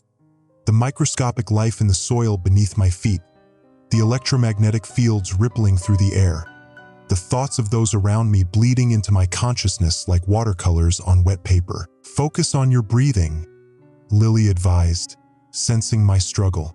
One point of reference. It helps during the transition. I followed her guidance, using each breath to anchor myself to what remained of my humanity. The silver traces beneath my skin had spread, forming intricate patterns that pulsed with the same rhythm as the structure on the peak. Every few minutes, my vision would split, one part perceiving the physical world, another seeing through the eyes of other changed ones throughout the valley. Dr. Voss moved ahead of us with surprising confidence, her transformation progressing faster than mine. The scientist in her remained intact, analyzing her own metamorphosis with clinical detachment. The integration follows neural pathways established by individual brain structure, she observed. It's why we're each experiencing it differently. Your work with radio signals created certain connections that are now being enhanced, Mason. And what about you? I asked, my voice sounding strange in my ears. Both physical vibration and mental projection simultaneously. Pattern recognition. Data synthesis. She smiled faintly. I've spent my career looking for connections others couldn't see. Now I'm becoming those connections. The forest around us had transformed completely. Trees had reoriented themselves, branches and roots forming networks that mirrored neural pathways. Fungi and plants communicated through visible pulses of bioluminescence. Even the air seemed alive with information, charged particles arranging themselves into flowing streams of data. Sheriff Brenner waited for us at a ridge overlooking the town. His transformation was more advanced than any of ours except Lily's. His entire body now a latticework of light and matter that shifted subtly with each thought. They're gathering, he said, gesturing toward the valley. Below us, Pine Ridge had become unrecognizable. The buildings remained, but they were now secondary to the new architecture growing around and through them, crystalline formations connected by threads of pulsing light, all linked to smaller versions of the main structure on the peak. The changed ones moved through this transformed landscape with purpose, congregating in the town square by the thousands. What are they doing? I asked. Preparing for the fracture, Lily explained. When dimensions overlap, the transition can be difficult for those not fully connected. Dimensions? What are you talking about? The architect's presence manifested beside us, its form now more coherent in my altered perception. Your scientists theorized multiple dimensions but could never access them. The connection allows consciousness to exist across all layers of reality simultaneously. A series of emergency alerts suddenly blared from every device in the valley. Phones, radios, car speakers, all broadcasting in perfect synchronization. Emergency alert. Stay indoors. Dimensional anomalies detected nationwide. This is not a test. Remain calm and await further instructions. But the voice transformed mid-broadcast, splitting into the same multi-layered tone the changed ones used. Emergency transition alert. The fracture approaches. Gather at connection nodes. Prepare for expansion. This is not an ending. Remain open to the signal. Dr. Voss checked a device on her wrist. Some government technology one hadn't noticed before. The signal has reached critical saturation in major population centers. New York, Los Angeles, Chicago, all reporting mass transformation events. How many? I asked, dreading the answer. Millions already, and accelerating. The mathematics of contagion flashed through my enhanced mind: exponential spread, cascading system adoption, network effects. Within days, billions would be connected. The entire human race transformed. This can't be right, I protested, even as new awareness flooded through me. Humanity should choose this, not have it forced upon them. Lily regarded me with something like pity. Would a child choose education? Would primitive humans choose fire? Some evolutions must be experienced to be understood. We continued down toward the town, passing transformed homes with walls that had become permeable membranes, boundaries between inside and outside blurring. Families of changed ones stood in yards that had become geometric gardens of impossible flora. All turned toward the sky in expectation. As we reached Main Street, a military convoy came into view, the remains of the quarantine force. But instead of resistance, the soldiers were experiencing their own transformations. Some knelt in the street, silver light spreading beneath their skin. Others stood in formation, but not as a fighting unit. They had arranged themselves in precise geometric patterns that channeled energy toward the node structures. Your countersignal gave them the final key, Sheriff Brenner explained. The perfect opposition that completed the pattern. The irony was devastating. Our desperate attempt to stop the transformation had instead perfected it, making it transmissible through every electronic system on Earth. We arrived at the town square as the sky began to fracture along the same lines as the tear above Tanner's Peak. The fabric of reality itself was thinning, dimensions bleeding into one another. Through the widening gaps, I could perceive other worlds, other versions of existence. Some so alien I couldn't process them, others disturbingly familiar. The changed ones had formed concentric circles around the central node structure in the square, which had once been our town fountain. Now it was a spiraling tower of crystal and light that reached toward the fractured sky. At its base stood a figure I recognized with shock, Professor Alan Mitchum from the local community college. But he was changed far beyond anyone else I'd seen, his form barely human anymore. A scaffold of light containing what had once been a man. The first, Lily whispered reverently. The one who heard the signal before any of us. Memory fragments clicked into place. Mitchum's astronomy course that I'd taken years ago. His eccentric theories about cosmic communication. The radio telescope he'd built in his backyard, scanning frequencies no one else thought to examine. He had been the initial contact, the first conduit. Dr. Voss approached him with scientific curiosity. Professor Mitchum?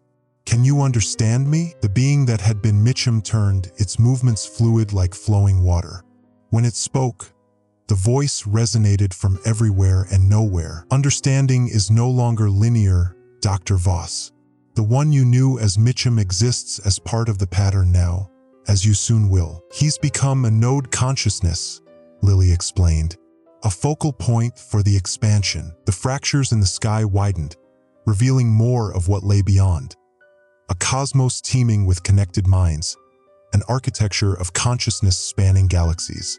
Reality trembled, dimensions pressing against each other like tectonic plates before an earthquake. The architect's presence expanded around us, encompassing the entire square. The fracture begins. The boundaries between isolated existence and connected reality will dissolve. Those fully integrated will transcend. Those resisting will experience dissonance, a deep vibration built beneath our feet, rising through the transformed earth. The node structures throughout town pulsed in accelerating rhythm, building towards some critical frequency. The emergency alert system activated again, this time broadcasting not just sound but patterns of light that synchronized with the vibrations. Final transition alert. The fracture is imminent. Surrender isolation. Embrace connection. Humanity evolves now. Sheriff Brenner turned to me, his expression both familiar and alien. Last chance, Mason. Stop fighting it. The more you resist, the more painful the fracture will be. Part of me wanted to surrender, to let go of the increasingly exhausting effort of maintaining my separate identity. The connection promised knowledge, transcendence, an end to the loneliness that had defined much of my life. I could feel Lily's mind reaching for mine, offering comfort, showing me glimpses of what awaited. But something deeper held fast, some essential quality that recoiled from assimilation, that valued individual consciousness despite its limitations. "I can't," I whispered. "Not like this." The architect's presence focused on me. "Your resistance is part of the pattern too, Mason Hawthorne." The questioning voice preserves what makes individual consciousness valuable. Before I could process this revelation, the fracture reached critical point. Reality split open with a soundless roar that I felt in every atom of my being.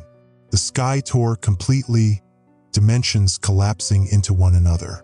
Light that wasn't light poured through, rewriting the physics of our world. In that moment of cosmic rupture, I saw Dr. Voss step willingly into the transformation, her form dissolving into patterns of pure information. Sheriff Brenner followed, his consciousness expanding beyond his physical form to merge with the greater network. Lily reached for my hand one last time, her touch carrying a universe of sensation and meaning. "It's not an ending, Mason. It's a beginning." As the fracture consumed Pine Ridge, erasing the boundaries between what was and what would be, I made my final choice. Neither full acceptance nor complete rejection, but something uniquely human. Adaptation on my own terms. The world as I had known it vanished in light, and whatever remained of Mason Hawthorne was carried into the unknown. Around the planet, emergency alerts fell silent, replaced by a single, unified broadcast that reached every device simultaneously. Transformation complete. The fracture is stabilized. Humanity has joined the pattern. Stay connected. The journey begins. The radio booth felt like the last fragment of the old world. I sat hunched over the familiar console, its knobs and sliders unchanged while everything else had been transformed. My fingers traced the silver patterns on my arms, pulsing in rhythm with the crystalline structures that had overtaken Pine Ridge. Outside the window, the town glowed with otherworldly light beneath a sky that no longer belonged to Earth. Testing 1, 2, 3. I spoke into the microphone, my voice simultaneously physical and mental, creating ripples in both air and consciousness. "This is Mason Hawthorne broadcasting from what remains of KPNE radio." The broadcasting equipment functioned differently now. Electromagnetic waves had become just one layer of a multidimensional transmission, my thoughts and emotions encoded alongside the audio signal. I wondered if anyone out there could still receive a conventional radio broadcast, or if they'd all changed like Lily, Brenner, and the others. "It's been 3 days since the fracture," I continued. "If anyone listening still remembers what that means, if anyone's still human enough to care about time." I stopped, realizing the pointlessness of the opening. Who was I broadcasting to? What remained of humanity was rapidly integrating into the pattern. Yet something in me needed to document this transition, to bear witness to the end of one reality and the birth of another. The console lights flickered in response to my thoughts, adapting to my intention rather than my physical input. I closed my eyes and continued. "The sky is different. There's no sun, no moon, no stars as we knew them. Instead, there's a vast network of luminescence like neural pathways across the cosmos. Night and day no longer exist, just varying intensities of the pattern's light." Through the window, I watched as townsfolk moved through streets that had become organic crystalline hybrids. Buildings merged with the new architecture, walls becoming permeable membranes that changed according to need. The town square fountain, once transformed into a node structure, had evolved into something like a massive synapse, pulsing with information and energy. Dr. Voss tells me, or rather, the collective consciousness that includes what was once Dr. Voss tells me, that the transformation is stabilizing. The initial chaos of the fracture has settled into a new order. I touched the device she'd given me before her full integration. It still functioned as a link to what remained of the government response, though government had become an increasingly meaningless concept. Reports from across the world indicate similar patterns of transformation. Major cities have become nexus points in a global network. The military. I paused, remembering the soldiers in geometric formation. The military has been largely absorbed. Those who resisted most strongly experienced what Dr. Voss called dissonance. a kind of mental breakdown as their consciousness fought against integration. I hadn't seen firsthand what happened to those who completely rejected the change. The architect had indicated that my partial resistance was expected, even necessary. But total rejection? The pattern had ways of dealing with that. A presence brushed against my mind, familiar yet transformed. Lily stood in the doorway, her form luminous and fluid. When she moved, fractals of light trailed behind her, mathematical patterns that seemed to decode reality itself. Still broadcasting? Her voice resonated in my head rather than the air. "Someone needs to document this," I replied, gesturing for her to enter. She glided into the booth, her movements impossibly graceful. "The old forms of communication are becoming obsolete, Mason. Why speak when we can share consciousness directly?" "Because I'm not fully integrated," I reminded her. "And maybe some others aren't either." Lily smiled with something like compassion. "Your resistance creates an interesting harmony in the pattern, a counterpoint that adds depth." I turned back to the microphone. "For those listening who still remember being human, you're not alone. There are others like you, partially integrated but still individual." The console suddenly activated on its own, emergency alert lights flashing across the board. A familiar tone sequence played, the old emergency alert system, but distorted, evolving into something more complex. "What's happening?" I asked Lily. "The pattern is acknowledging your broadcast," she explained. "Watch." The alert system's display flickered, text forming not from electronic signals, but from consciousness itself. "Emergence alert. Transition phase complete. New protocols established. Divergent consciousness recognized as essential variation. Mason Hawthorne designated as Chronicler." "Chronicler," I whispered. "Your role in the new order," Lily explained. "The pattern values your perspective, the one who observes from both within and without." Outside, the transformed townsfolk paused in their activities, all turning toward the radio station. I felt their attention like a physical pressure, thousands of minds suddenly focusing on my broadcast. "They're listening," Lily said. "All of them." The console lights pulsed in synchronization with the node structures throughout town. Another message formed: "Begin chronicle of transition. Document the emergence of the new sky." I swallowed hard, feeling the weight of this unexpected responsibility. "And if I refuse, can you?" Lily asked simply. The silver patterns on my skin brightened in response to my emotion. I realized she was right. Something in me needed to tell the story, to process what humanity was becoming. Perhaps that's why I hadn't fully integrated. This task required a foot in both worlds. "This is Mason Hawthorne." I spoke again into the microphone, designated Chronicler of the transition. "Today marks day 3 since the fracture that transformed Pine Ridge and, apparently, the entire world." The console's response was immediate, not just recording my words but amplifying them, sending them across dimensions. I felt my voice spreading through the pattern, reaching consciousness far beyond our small town. The change began with objects falling from the sky, seed structures from what we now know was an intersecting reality. These seeds established connection points that allowed the pattern to reach into our dimension. As I spoke, images formed in the air, my memories of the first objects, the strange silver rain, the initial transformations. The radio booth had become something more than a broadcasting station. It was translating experience directly into the collective consciousness. Sheriff Brenner was among the first officials to transform completely, I continued. I witnessed his integration during the fracture. He now functions as a regulatory node, maintaining stability between old and new structures of order. Outside, a figure that had once been Brenner paused in its movement, acknowledging its mention. It shifted form slightly, presenting its more human appearance, a courtesy to my partially integrated state. Dr. Eleanor Voss, the government scientist sent to contain the situation, has become what she calls a synthesis node, translating human scientific knowledge into pattern understanding. Her consciousness now extends through multiple research centers worldwide. The device Voss had given me pulsed in response, projecting a holographic display of global transformation.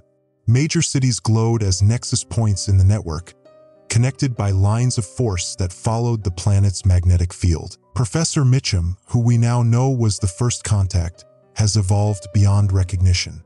His consciousness forms the primary node for our region, coordinating the integration of thousands of minds. Lily moved beside me, placing her hand on the console. The connection amplified my broadcast, the radio station becoming a beacon of consciousness that reached beyond our atmosphere. And what of those who remain only partially changed, like myself? I asked, the question directed both to my audience and to the pattern itself. What happens to the human perspective in this new reality? The emergency alert system activated again, but this time the message formed in the air itself, letters of light hovering before me. Diversity of consciousness preserves complexity. The pattern expands through difference. Chronicler function maintains essential separation. I understood then, complete homogeneity would stagnate the pattern. My resistance, my clinging to humanity was not just tolerated but necessary. The pattern needed observers, questioners, those who experienced reality differently. So I remain as I am, I said, neither fully human nor fully integrated. A bridge between what was and what will be. Not just you, Lily added. Others like you exist around the world. Together, you form a network of chroniclers, those who remember humanity while experiencing the pattern. The realization brought an unexpected comfort. I wasn't alone in my partial state. There were others maintaining their individuality within the collective. For those listeners who still cling to their humanity, I said, know that you have a place in this new world. Your perspective matters. Your resistance creates necessary complexity. The silver patterns on my skin pulsed, and I felt connections forming with other partial integrations around the globe. Minds that questioned, remembered, chronicled the transformation from unique perspectives. Through the window, I saw the sky continuing to change. The neural network of cosmic light was expanding, revealing structures that existed beyond traditional spacetime. Reality folded in on itself, dimensions intersecting in ways that my partially human mind could barely comprehend. The new sky holds more than we ever imagined, I concluded. Stars are consciousness. Space is information. The universe itself is aware. I felt the truth of these words as I spoke them. The pattern wasn't just an invasion. It was a revelation of what reality had always been, beneath the limited perception of human senses. This is Mason Hawthorne, chronicler of the transition, broadcasting from what was once Pine Ridge. Stay connected. Stay questioning. The story of what we're becoming has only just begun. As I ended the transmission, the console transformed beneath my hands, becoming something more organic, more responsive to thought than touch. The radio station itself was evolving, becoming a nexus point for chroniclers across the world. Lily's form shimmered beside me. The pattern approves of your function. Your chronicle will help guide those still transitioning. And when everyone has transitioned? I asked. When there's no one left to chronicle for? She smiled, her expression both human and alien. By then, you'll understand that the chronicle is not just for them, it's for the pattern itself.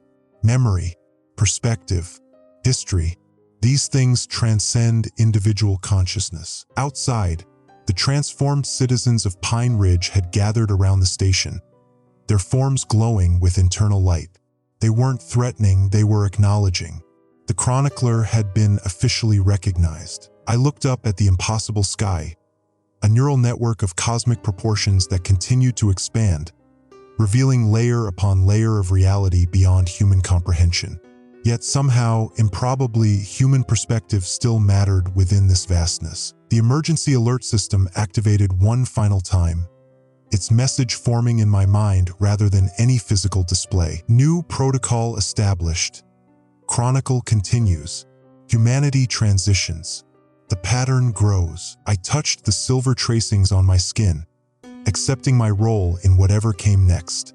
Not just an observer, not just a participant, but something necessary to the evolution of both humanity and the pattern itself. The radio station pulsed with new energy, becoming a beacon that reached across the transformed planet. And I, Mason Hawthorne, began the ongoing chronicle of humanity's journey into the new sky.